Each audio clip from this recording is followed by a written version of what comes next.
حضور اکرم صلی اللہ علیہ وسلم نے ہر چیز کو کھول کھول کے بیان کیا ہے، کھول کھول کے.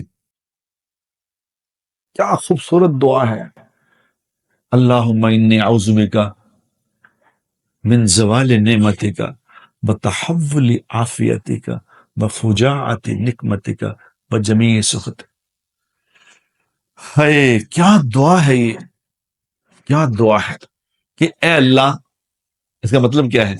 اے اللہ میں تیرے سے پناہ مانگتا ہوں کہ جو نعمتیں تو مجھے عطا کر دے پھر اس کو واپس نہ لے کریں، کیونکہ نعمتیں اگر مل جائیں نا پھر ان کو استعمال کرنے کی عادت پڑ جاتی ہے.